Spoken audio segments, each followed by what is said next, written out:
Reincarnation anime is eating good in 2026, and today we're counting down 10 upcoming isekai and rebirth stories that promise overpowered chaos, emotional damage, broken systems, and main characters who absolutely refuse to live a normal second life. Kicking off with number 10, Reincarnation no Kaban. This one is already raising eyebrows because it leans hard into psychological territory instead of flashy power flexing. Reincarnation no Kaban isn't about becoming a god overnight. It's about trauma following you across lifetimes like unpaid debt. Our main character gets reborn, but instead of relief, he's stuck carrying emotional scars that refuse to reset. That alone makes it stand out in a genre obsessed with clean slates. The pacing feels slow burn, almost uncomfortable, but in a good way. Villains here aren't demon lords, they're systems, people, and past mistakes. If you expect instant revenge arcs, this will humble you quickly. Think less Mushoku Tensei power fantasy and more existential crisis with a fantasy filter. It won't be for everyone, and that's fine. But if you like anime that sits in your head long after the episode ends, this one quietly deserves attention and patience. Sliding to number 9, Sayanara Lara. Sayanara Lara walks into 2026 like, yeah, I'm sad. Deal with it. This reincarnation story focuses heavily on loss, grief, and unfinished business rather than pure combat scaling. Lara's rebirth isn't a reward, it's a continuation of unresolved emotional threads that refuse to snap. The anime plays with melancholy the way Your Lie in April played with pain, except now it's wrapped in fantasy rules. Side characters feel painfully human, and the world doesn't bend just because the protagonist is special. That's refreshing. Also, respect to an isekai that isn't afraid to slow down and let silence talk. Some viewers will call it boring. Those viewers probably skipped Vinland Saga Season 2.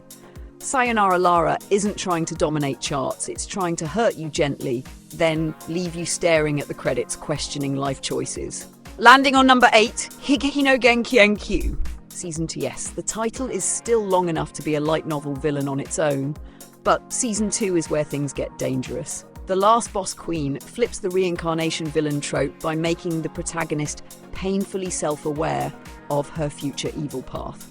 Season 1 laid the emotional groundwork, Season 2 sharpens the knife. The tension comes from watching her desperately outplay fate while politics, betrayals, and moral compromises stack up. It's not flashy, but it's smart. If you enjoy villainous anime with actual consequences, this delivers. Also, the side cast? Surprisingly competent. Nobody exists just to glaze the main character. You'll either respect her sacrifices or scream at your screen when plans collapse. Either way, you're emotionally invested, and that's a win in a genre flooded with copy-paste villainous stories. This is Emma vs. Anime. Watch this video to the end and hit that subscribe button now. Looking at number 7, Hana Orian still wants to fight in the next life. Hana Orian is pure chaos energy. The premise alone tells you everything. This woman died and said, round 2, same hands. Reincarnated into a new world, Hana Orian doesn't want peace, romance, or a slow life. She wants smoke.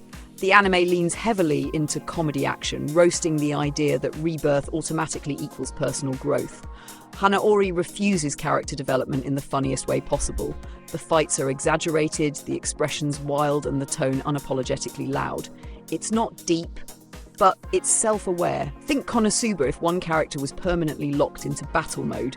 Villains exist to get embarrassed, and power scaling is intentionally ridiculous. Sometimes reincarnation anime doesn't need trauma or philosophy. Sometimes it just needs a woman who woke up reborn and chose violence again. Rolling into number 6, the Exiled Heavy Knight knows how to game the system. This one understands gamers on a spiritual level.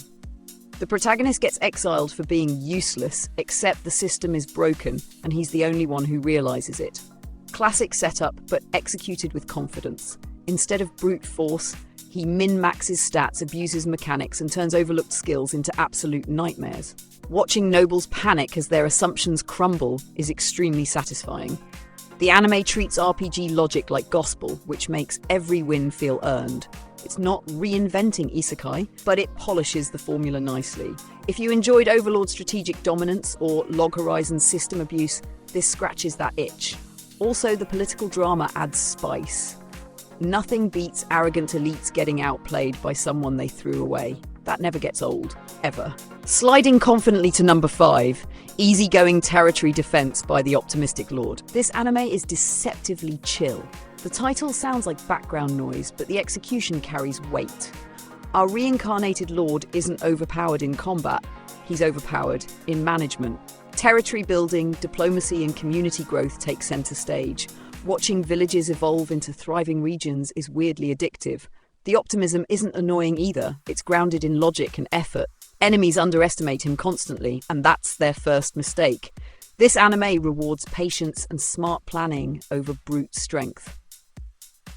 If you liked That Time I Got Reincarnated as a Slime but wanted more governance and less slime punching, this is for you. It's comforting, strategic, and quietly compelling. Sometimes winning isn't about destroying kingdoms, it's about building something worth defending. Charging into number 4, Hell Mode. Hell Mode does exactly what it promises. Hardcore difficulty, zero mercy. The protagonist chooses the hardest possible rebirth setting, and the world responds by trying to delete him immediately. No plot armor, no freebies. Every level gained feels earned through suffering. This anime respects grind culture. It's brutal, methodical, and unapologetically punishing. Watching enemies underestimate him early on becomes hilarious once the tables turn. The power growth is slow but satisfying, like Dark Souls in anime form. Side characters actually matter because survival isn't guaranteed. If you're tired of protagonists sneezing their way to godhood, Hell Mode is refreshing. It doesn't hold your hand, and that's exactly why it works. Approaching number 3, Noble Reincarnation. But trust me, number 3, it'll mess with your head in the best way possible. Noble Reincarnation starts as a typical blessed from birth fantasy, then slowly peels back the illusion. Power comes easily, but expectations come faster. The anime explores entitlement, pressure, and the cost of perfection.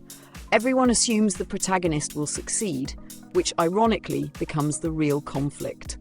The action is flashy, but the psychological tension steals the spotlight. Villains aren't evil, they're desperate, insecure, and reactive. This anime asks uncomfortable questions about privilege and destiny without preaching.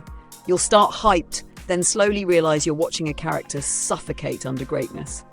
It's smart, sharp, and surprisingly heavy for a series that looks like pure power fantasy on the surface. Rising to number 2, Yujo Senki 2, Tanya is back, and yes, she's still terrifying. Season 2 doubles down on war, strategy, moral ambiguity, and psychological warfare. Tanya isn't heroic, but she's compelling in a way few reincarnation characters manage. The battles are intense, the politics messier, and the internal monologues sharper. Yujo Senki refuses to simplify good and evil, which makes every victory feel uneasy. Tanya vs. Being X continues as a philosophical chess match disguised as military anime. If Season 1 was a warning, Season 2 is the escalation. This isn't comfort viewing, it's calculated chaos. And honestly, that's why it hits so hard. Claiming number 1, Tensei Shitara Ken S2 Season 2. Sword Dad is back, and the vibes are immaculate. Season 2 expands the world, deepens Fran's growth, and keeps the perfect balance between wholesome bonding and savage combat. The animation steps up, the stakes rise, and the emotional beats land harder. This anime succeeds because it knows what it is. It doesn't overcomplicate its message. Growth comes from trust, effort, and shared battles. Fran remains one of the most likable reincarnation companions in recent years, and Sword Dad's commentary never misses. If Season 1 won you over, Season 2 locks it in. This is how you do a sequel properly.